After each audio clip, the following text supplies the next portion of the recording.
ओम।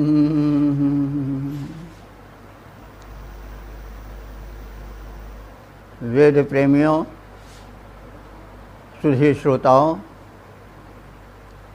संप्रति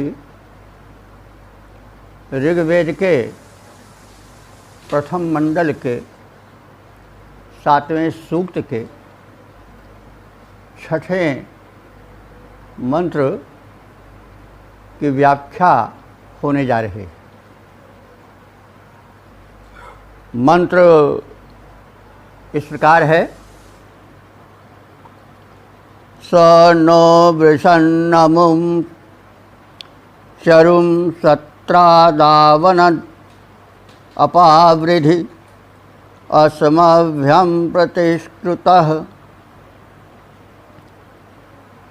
तो इस मंत्र में इंद्र के 3 विशिष्ट गुणों का कथन है। प्रथम, इंद्र वृषण है। दूसरा, वह सत्रादावन है। तीसरा, वह प्रतिष्कृत है। तो वृषण, वृष शब्द का संबोधन है। वृष शब्द के 2 अर्थ होते हैं। वृष का एक अर्थ होता है वर्षणशील, वर्षा करने वाला, और दूसरा अर्थ होता है वृषभ। तो इंद्र वर्षण करता है, जल बरसा कर प्यासी धरती की प्यास बुझाता है, और उपासकों की, भक्तों की वह धन समृद्धि की वर्षा करके उन्हें समृद्ध बनाता है। तो इंद्र वृष के गुणों से समृद्ध है। वृष का अगर लक्षणा और व्यंजना से अर्थ लें वृषभ के अर्थ में, तो वृषभ को भी इसीलिए वृष कहा गया है क्योंकि वह कृषि उत्पादन में परम सहायक है। वह शकट को खींचता है और भिन्न भिन्न रूपों में कृषि प्रधान देश के लिए परमोपयोगी। उसके कारण ही अन्न की वर्षा होती है, धन की वर्षा होती है, सुख समृद्धि की वर्षा होती है। तो इन्हीं कारणों से एक गोवंशी वृषभ को भी वृष कहा गया है और इंद्र को भी वृष कहा गया है। तो वह इंद्र वृष वर्षणशील है, सुख समृद्धि की वर्षा करता है, और दूसरी ओर वह मेघों का अधिपति है, वर्षा का नियामक है, और वह जल वर्षण भी करता है। तो जल तो जीवन है ही है। तो इस प्रकार से वह वृष है। और कैसा है? सत्रादावन। सत्रादावन का अर्थ होता है अभीष्ट को प्रदान करने वाला। अभीष्ट मनोवांछित फलप्रदाता है। तो मनोवांछित फलप्रदाता से भक्त उपासक जो चाहें वह उनको मिल सकता है, और मनोवांछित प्रदाता से उसकी शक्तियों के अमित होने का भी संकेत मिलता है, क्योंकि जिसमें अनंत शक्ति होगी वही तो मनोवांछित को दे सकेगा। इसके पास सीमित शक्ति है, वो सीमित प्रदान करेगा, और जो चाहो वो कोई दे दे तो वो तो सिर्फ वही परम शक्ति ही दे सकता है जो सर्वगुण संपन्न सर्वशक्ति संपन्न है।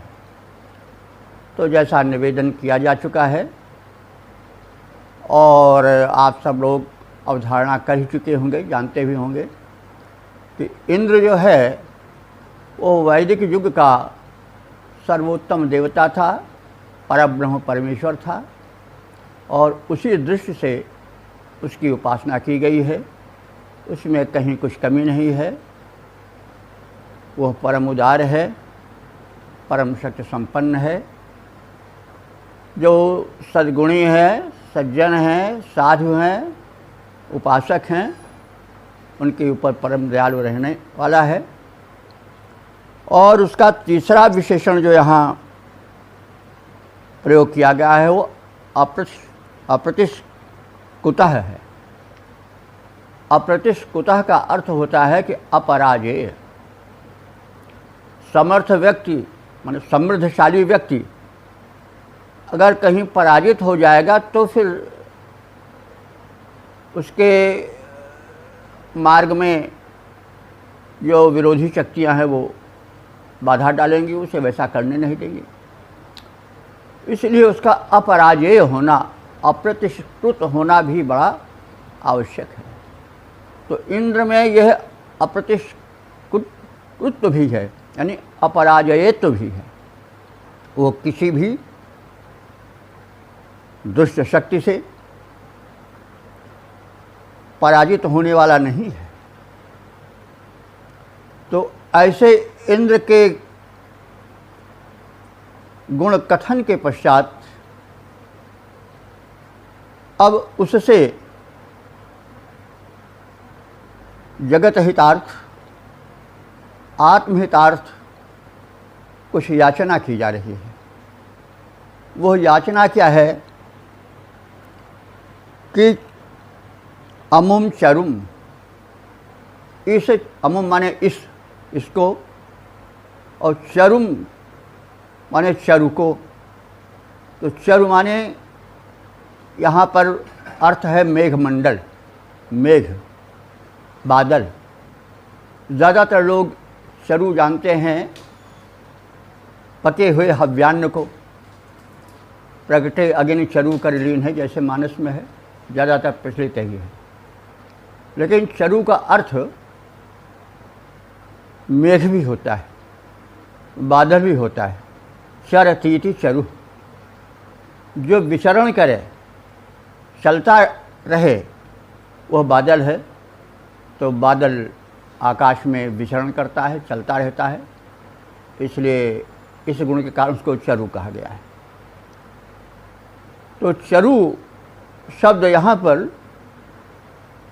मेघमंडल के लिए कहा गया है। तो मेघमंडल जल वर्षण करता है, जल ही पर सृष्टि का जीवन आधारित है। तो उसमें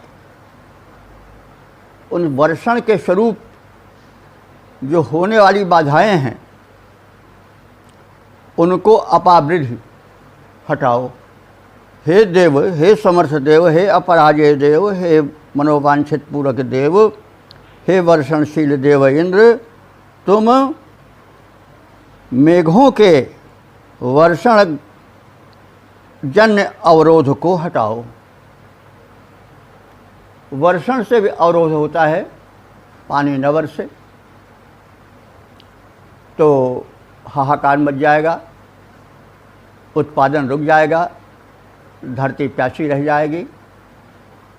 और अगर वो बहुत बरस गया, संवर्तक अतिवर्षाशील मेघों का कहीं प्रकोप हो गया या वो अनियंत्रित हो गए, उनका नियंत्रक तो इंद्र ही है, तो भी अनर्थ होता है। जैसे आजकल चल रहा है, जहाँ देखिए वहाँ हाहाकार है, वर्षाजन्य घर गिर रहे हैं, बह रहे हैं, वृक्ष गिर रहे हैं, पर्वतों का स्खलन हो रहा है, भूस्खलन हो रहा है और बाढ़ जन्य वर्षा का प्रकोप दृष्टिगोचर हो रहा है, संत्रस्त हो रहा है जन समाज। तो जन समाज संत्रस्त होता है अतिवर्षण से और अनावृष्टि से भी। अतिवृष्टि अनावृष्टि दोनों ही कष्ट कारक हैं। तो इंद्र नियामक है, इसलिए वह अपावृद्धि माने हटा दे। क्या हटा दे? मेघों द्वारा उपस्थित अवरोध हटा दे। तो वह अवरोध जो अवर्षण से भी हो सकता है और अतिवर्षण से भी हो सकता है। तो ऋषि इस प्रकार से प्रार्थना करता है कि हे इंद्रदेव, आप वर्षणशील हो, आप जो हो सत्तादावन हो, आप अपराजेय हो, आप कृपा करके मेघों को वर्षणशील बनावें और अगर वे अति वर्षणशील बन जाएं तो उस अवरोध को भी आप धरती के हितार्थ और भूमंडल पर निवासियों के हितार्थ अपावृद्धि माने दूर करें। तो इस प्रकार से प्रार्थित इंद्र से उसकी शक्तियों और उसके अनुदानों के विषय में हम ज्ञान प्राप्त किए। अब इसका छंदोबद्ध रूपांतरण इस प्रकार से प्रस्तुत हो रहा है। हे इंद्र वारि वर्षण करता, हे इंद्र वारि वर्षण करता, हे मनोवांछित फलदाता, तुम सर्व समर्थ सहायक हो, तुम सर्व समर्थ सहायक हो, अपराजित हो, धनदायक हो, अपराजित हो, धनदायक हो, ऐश्वर्यवान, ऐश्वर्यवान बलवान परम, वारिद वृंदों के नायक हो, उत्पन्न अन्न धन हो प्रभूत, मेघों को बरसावो त्राता, हे इंद्र वारि वर्षण करता, हे मनोवांछित फलदाता, हे मनोवांछित फलदाता।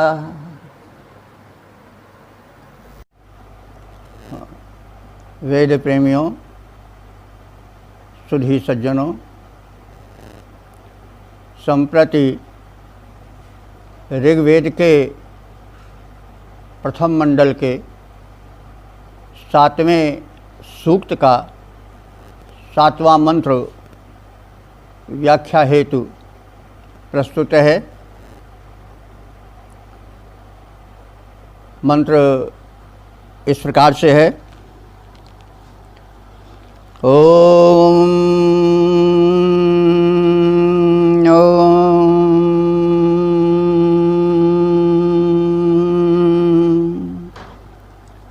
तुंजे तुंजे या उत्तरे स्तोमा इंद्रस्य वज्रिणः न विन्धेयस्य सुष्टुतिम। इस मंत्र में इंद्र की दानशीलता और उसकी महिमा का, उच्चाशयता का प्रकर्ष प्रकटित किया गया है। इंद्र परमदानी है, उसके दान की महिमा का वर्णन करते हुए ऋषि कह रहा है कि वज्रिणः इंद्रस्य, उस वज्रधर इंद्र के, तुंजे तुंजे,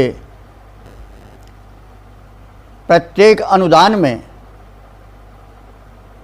अस्तुति के फलस्वरूप प्रदान किए अभीष्ट फल के उपलक्ष्य में उसके स्तोम, स्तोम माने स्तुतियाँ आभार रूप में हम उपासकों द्वारा प्रस्तुत की जाती हैं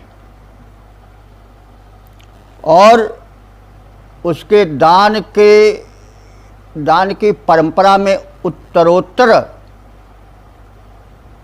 जैसे वृद्धि होती है वैसे ही उसके महात्म्य वर्णन में भी स्तुतियों को प्रस्तुत किया जाता है।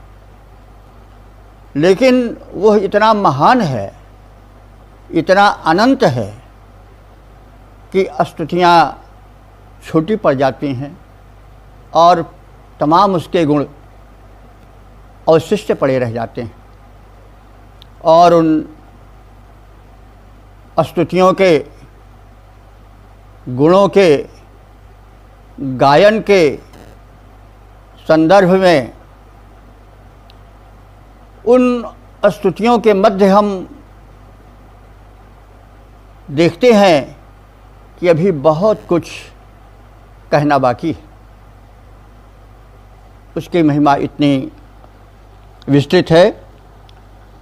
तो शब्दार्थ इस प्रकार से देख लें, तुंजे तुंजे, प्रत्येक दान के अवसर पर या उत्तरे स्तोमा, उत्तरे माने उत्तरोत्तर, एक के पश्चात एक, जो स्तोमा माने संगीत में स्तुतियाँ प्रस्तुत की जाती हैं,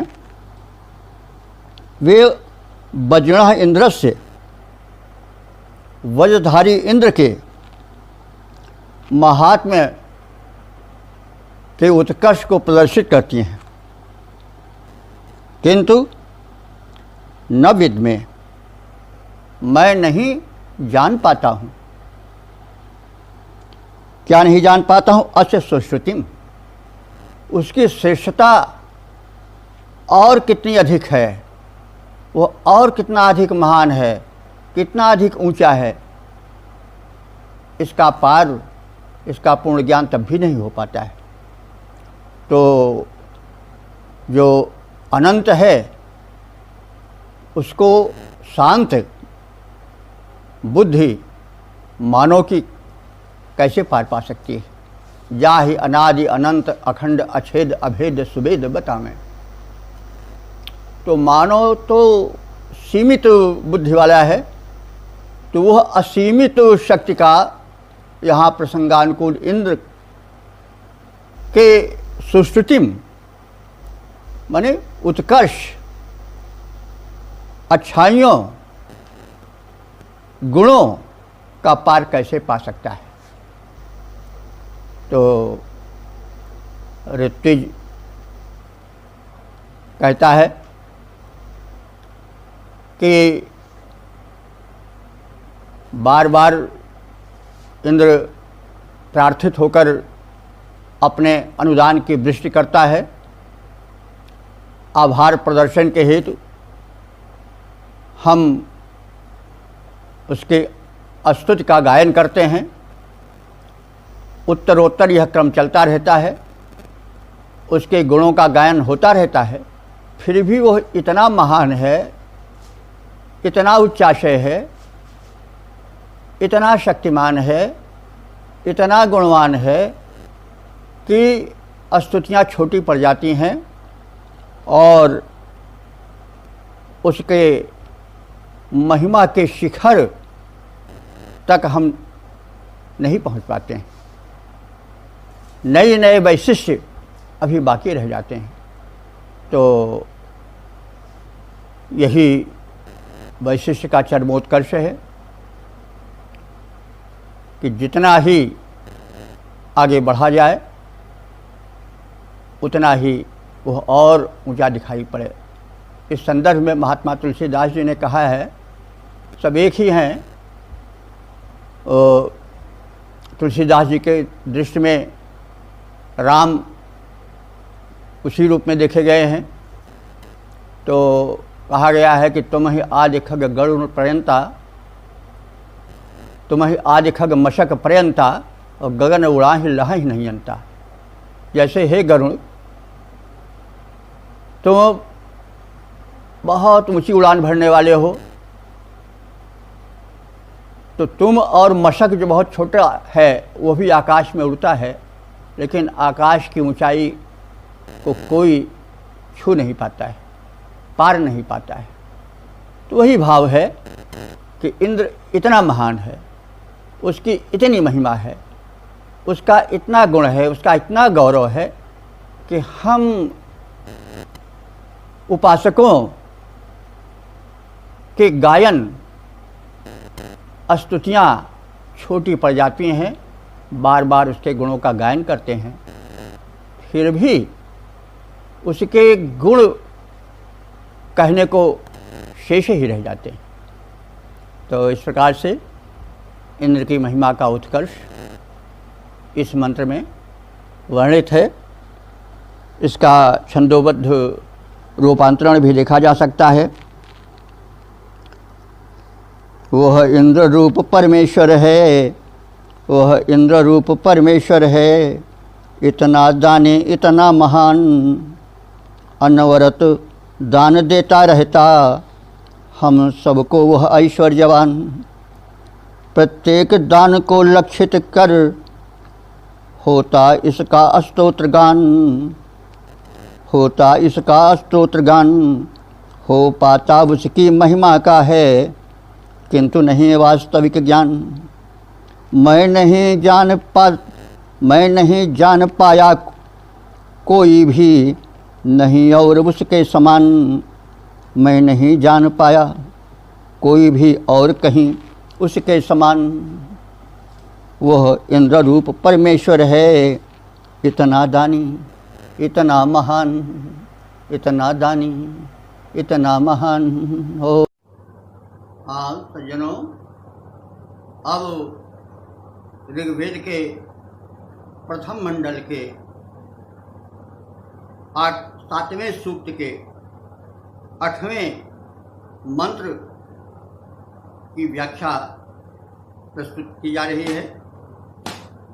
मंत्र इस प्रकार से है। वृषायुथेव वंशगः कृष्टिर्योत् ओजसा ईशानो अप्रतिष्कुतः।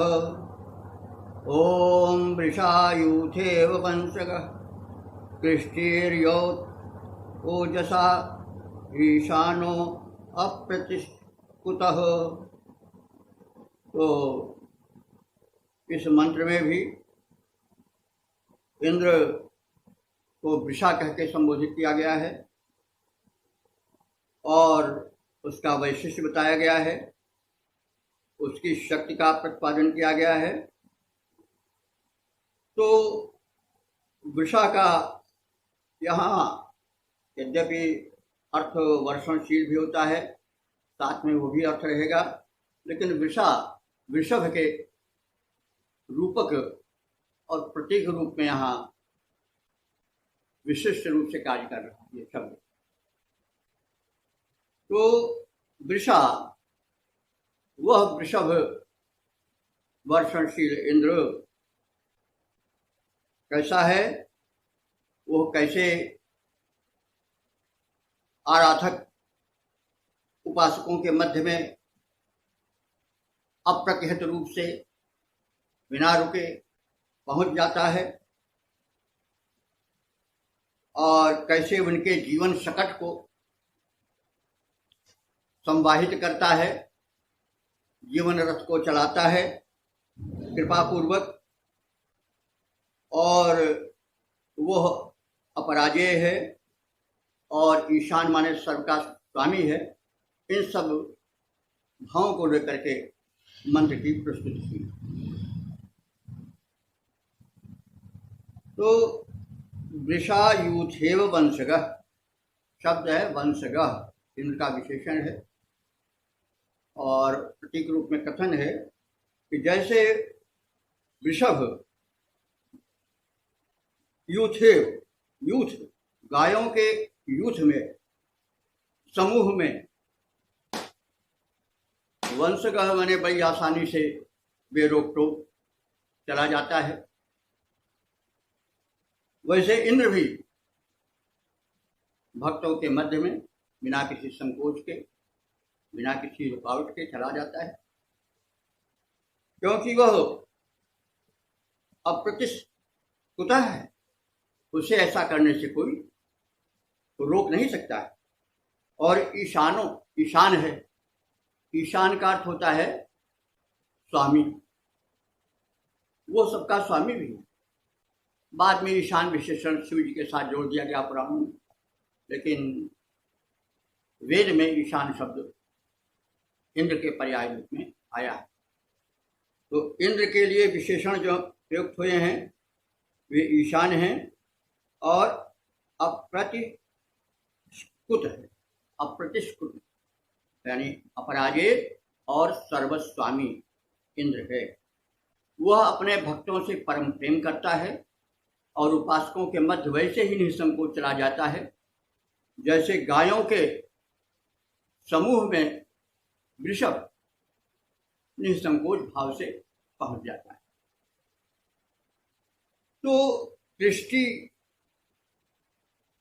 रिव एति ओजसा, ये 3 शब्द और सार्थ अर्थ समेत जानने योग्य हैं। कृष्टि कहते हैं कर्षित करने वाला, खींचने वाला। तो वृषभ क्या करता है?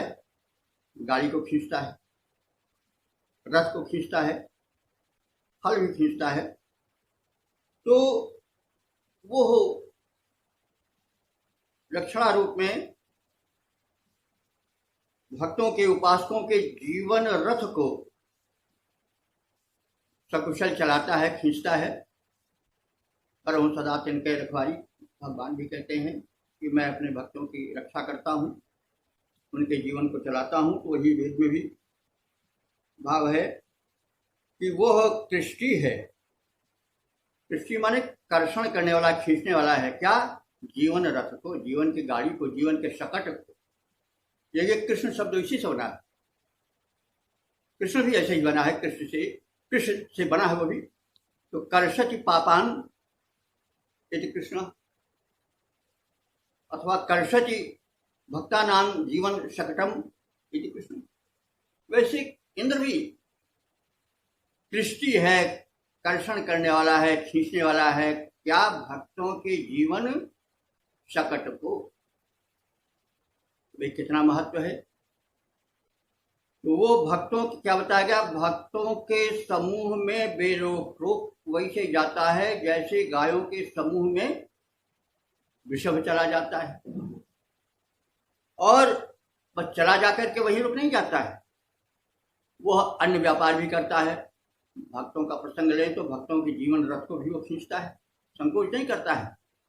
उनके जीवन रथ का दायित्व लेता है खींचने का, जो उसके प्रति समर्पित होते हैं, भक्त होते हैं। क्योंकि वह ईशान है, वह सर्वस्वामी है, सबका मालिक है और अप्रतिष्ठित, कहीं भी रोका नहीं जा सकता है, अपराजेय है। तो इस प्रकार से इस मंत्र में इंद्र के भक्त वत्सल होने का, उसके शक्तियों का चित्रण किया गया है। और वो भक्तों से इतना प्रेम करता है कि वह बिना किसी रोक टोक शीघ्र ही उनके मध्य पहुंच जाता है। तो इंद्र की महिमा का उद्यापन करने वाला यह मंत्र अब इस रूप में रूपांतरित छंदोबद्ध ढंग से देखा जा सकता है। तो वैभव वर्षक हे प्रभो इंद्र, वैभव वर्षक हे प्रभो इंद्र, है महिमा अमित तुम्हारी, मिलते धर्मशील को तुम देते समृद्धियां सारी।